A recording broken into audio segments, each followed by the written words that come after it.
الحمد لله نحمده ونستعينه ونستغفره ونعوذ بالله من شرور أنفسنا ومن سيئات أعمالنا.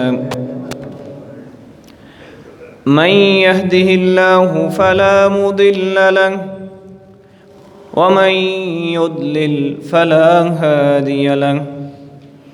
أشهد أن لا إله إلا الله وحده لا شريك له وأشهد أن محمدًا عبده ورسوله.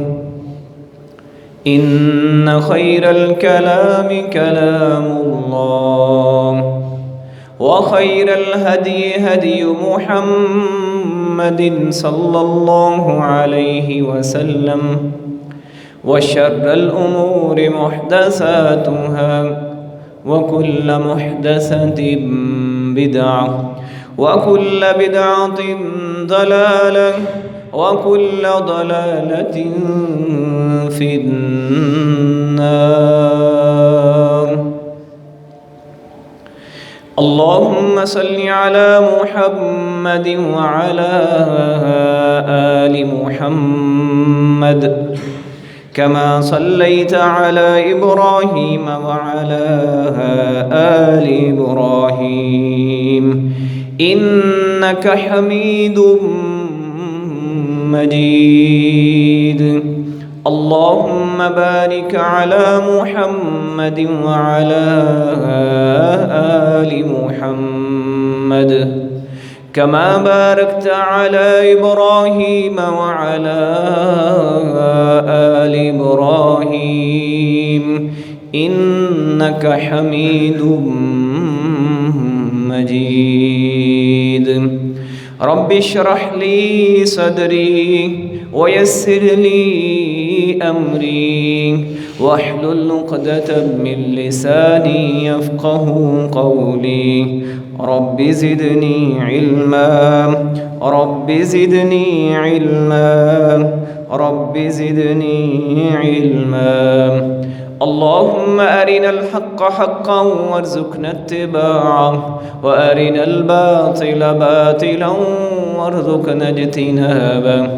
فأعوذ بالله من الشيطان الرجيم من حمزه ونفخه ونفثه. بسم الله الرحمن الرحيم. يا أيها الذين آمنوا اتقوا الله وذروا ما بقي من الربا إن كنتم مؤمنين فإن لم تفعلوا فأذنوا بحرب من الله ورسوله وإن تبتم فلكم رؤوس أموالكم لا تظلمون ولا تظلمون. صدق الله مولانا العظيم وصدق رسوله النبي الكريم ونحن على ذلك لمن الشاهدين والشاكرين والحمد لله رب العالمين.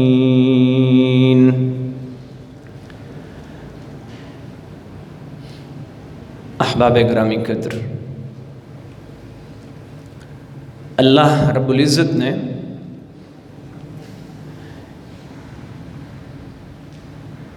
انسان کو اس دنیا میں تخلیق کرنے کے بعد